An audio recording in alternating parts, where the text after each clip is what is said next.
Have you ever lost something overnight? Your keys, maybe. Your dignity at a party? But how about an entire country? In 1997, a real country with over 40 million people vanished. No bombs, no invasion, no alien attack. Just a decision, and poof, gone. That country was Zaire. Today, we're diving into one of the strangest true stories in modern history.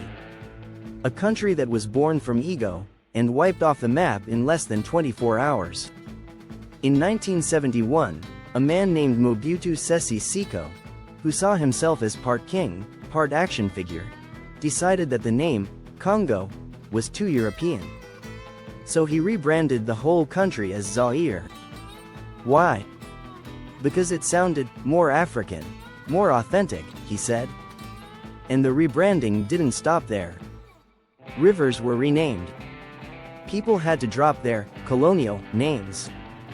If you were called Jean-Claude, congratulations, you're now Nganzo Bemba. And Mobutu? He gave himself a name so long it wouldn't even fit in a tweet. Mobutu Sese Seko Kuku Ngbendu Waza Banga? Translation? Something like, the all-powerful warrior who goes from conquest to conquest, leaving fire in his wake. Yeah. Humble guy. Mobutu ran Zaire like a family business. A very corrupt one. He wore a leopard print hat everywhere, because nothing says serious leader like dressing for jungle cosplay. His face was on every bill, every building, every news report.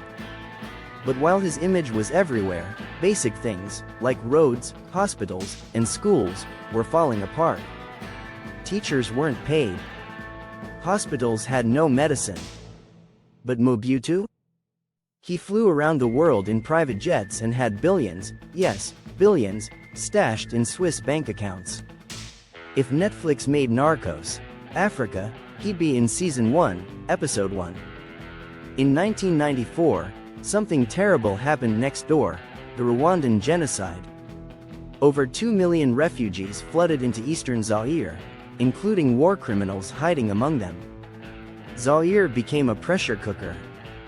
Mobutu, now old and sick with cancer, couldn't control it.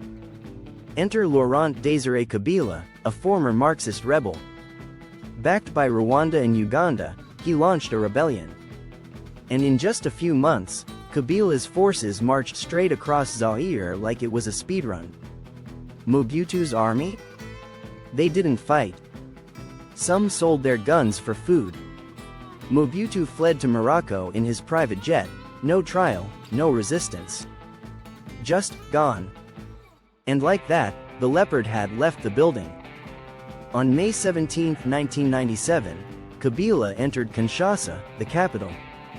At a press conference, he announced, Zaire no longer exists. From today, we are once again the Democratic Republic of the Congo. That's it. Flags were pulled down. Currency was scrapped. Maps were changed. Textbooks were reprinted. In less than 24 hours, a name that had defined a generation vanished.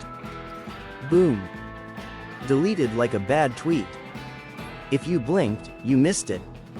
Zaire was more than a country, it was a performance.